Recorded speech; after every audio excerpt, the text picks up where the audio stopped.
conquête de la souveraineté passe avant tout par l'exploitation des ressources nationales au profit de nos populations.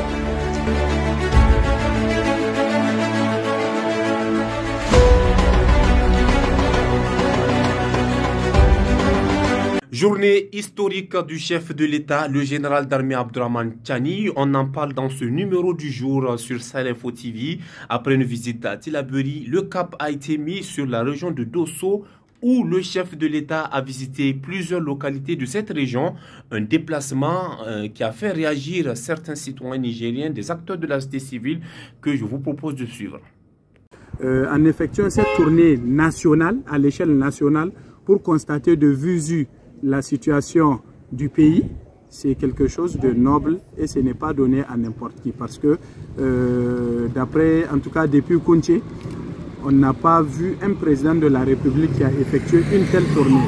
La plupart de ceux qui ont eu à le faire, c'est sous l'angle politique en période de campagne électorale.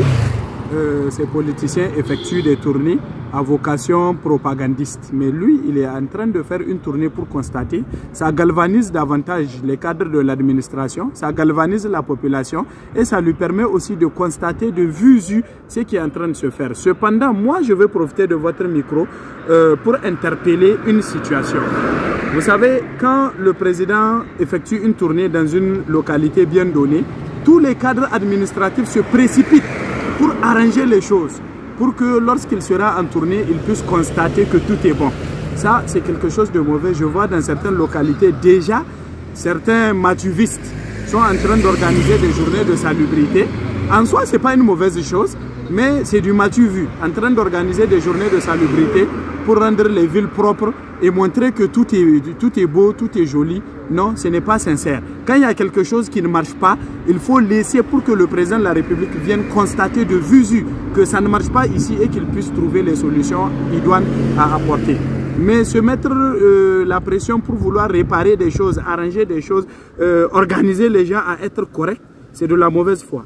Il faut maintenir les situations telles qu'elles sont. Vous avez vu ce qui est à féliciter quand le président de la République a été à Dosso, sur le site de la future raffinerie.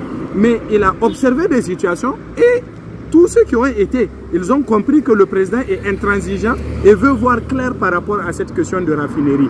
Cela veut dire qu'il a vu la réalité et il va prendre des recommandations idoines pour faire fonctionner les choses. C'est ça un vrai chef. C'est ça un vrai chef et ce qu'il est en train de faire, c'est bon. Il faut persévérer dans ce sens.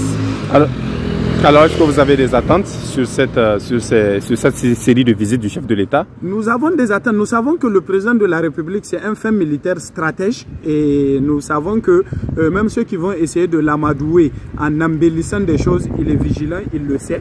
Et je sais qu'à son retour, il va tirer la synthèse de tout ce qu'il a eu à constater et vous allez constater le changement apporté. Mais au-delà de ça aussi, il a mobilisé la population à comprendre qu'aujourd'hui nous avons un président de la République et il a vu lui-même que le peuple est mobilisé derrière lui.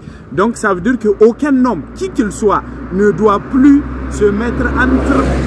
Aucun homme, qui qu'il soit, ne doit plus se mettre entre le président de la République et son peuple. Le peuple a montré qu'il apporte son soutien au président Tiani qui a juré qu'en cas de parjure, que la rigueur de Dieu, qu'il subisse la rigueur de Dieu. Donc ça veut dire qu'aujourd'hui, toutes les doléances populaires, le président doit, sans frontières, sans filtre, apporter une réponse appropriée, sans intermédiaire. Et il ne doit plus être influencé par ses collaborateurs. Il doit vraiment être ce président-là qui a un contact direct avec sa population, pour laquelle la population l'apprécie, parce que vous avez vu le bain de foule, quand les gens arrivent à avoir une facilité d'accès à leur président. Vous avez vu l'exemple de la fille de Dosso, qui était très contente d'avoir serré la main de son président. Donc c'est dire que les doléances populaires, le président doit apporter une solution sans passer par des intermédiaires.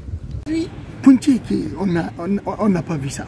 Donc Punchi a l'habitude de parcourir le pays d'est en ouest et c'est ça que Tiani est en train de faire. Donc vraiment, nous en tant que citoyens, on ne fait que l'encourager et le message est porteur. Donc il a commencé avec Tillabéri pour montrer que, au fait, les gens essaie donc de s'aimer la psychose dans nos têtes pour montrer que Tillabéri n'est pas fréquentable. Lui, il est parti à Torodi, il est parti en tout cas aux alentours de Tillabéri, il est revenu sortir vers Tillabéri. Maintenant, il est parti à Gaïa, de Gaïa, il est en train de partir, en tout cas, et par voie terrestre. Le message est clair, vraiment, nous lui souhaitons bonne chance et de faire, en tout cas, de récolter beaucoup d'informations pour apporter donc des solutions adéquates par rapport donc, en tout cas aux doléances des populations. Donc vraiment cette tournée donc peut être qualifiée d'historique, c'est du jamais vu. Alors, il y a aussi peut-être, le chef de l'État veut aussi faire passer un message côté sécurité, parce que nous savons, à commencer par Tillabéri, c'est une zone fortement touchée par le terrorisme. Aujourd'hui, ils seront aussi dans des zones aussi touchées par le terrorisme. Est-ce que c'est aussi un message pour dire que voilà, ils seront au front? Mais c'est ça au fait. Quand quelqu'un quitte Niamey pour aller jusqu'à Tillabéri et venir finir avec Torodi, vous pensez que ce n'est pas un message fort ça? Torodi, pratiquement les alentours de Torodi, mais c'est fini ça. Mais il est parti jusqu'à Torodi. Ça veut dire que le message est fort. Donc il est en train de montrer que non seulement à la population, qu'il est avec la population. Il est en train de montrer aux yeux du monde, les gens qui pensent que non, les terroristes ont pris une partie de Niamey, comme il a eu à le dire dans ses messages à la nation. Il dit qu'il n'y a jamais eu un bastion où les terroristes ont fait de leur village. Ils viennent, ils sèment leur carnage maintenant, 1h30 minutes ensuite maintenant, ils prennent la poudre d'Askambat, comme on le dit. Ils n'ont jamais resté pendant plusieurs heures dans une localité. Et c'est le message que le président est en train de véhiculer, que donc bientôt en tout cas on serait en paix, et que donc au Niger et dans l'AES en général. Donc vraiment le message là, c'est d'abord un message de sécurité, c'est un message pour aller à l'encontre de la population, pour prendre la température comme on le dit, pour être en contact avec la population. Certainement les chefs traditionnels, donc les maires, les préfets vont lui donner les informations donc à la taille de ses attentes. Et certainement il va apporter donc des solutions adéquates pour permettre en tout cas à la population, pour montrer que en tout cas chaque chose a son temps. Que les gens cherchent de se plénifier, certainement. Ça fait longtemps que les gens attendaient ce truc, pensant que c'est irréalisable. Il ne peut jamais sortir pour aller à l'intérieur du pays. Mais voilà, et aujourd'hui il est sorti. Ça veut dire que tout simplement, on dit à la population, donc il faut vous patienter, chaque chose a son temps. Ce qu'on pensait ou bien on ne pensait pas, le CNSP a déjà prévu. On a entendu le colonel Ilbon, on a entendu des membres influents du CNSP, ils ont dit, donc chaque chose a son temps. Que les gens cessent de poser. Et voilà. Donc une visite qu'on a tant attendue vient de se réaliser. Et certainement il va aller jusqu'à, en tout cas peut-être à Difa, pour aller s'inquiéter de la situation, pour montrer qu'il est à côté de la population, il part aux troupes et au front pour galvaniser ces troupes, pour montrer qu'en tout cas il est avec la population, il est avec ses forces combattantes. Vraiment c'est un message très fort.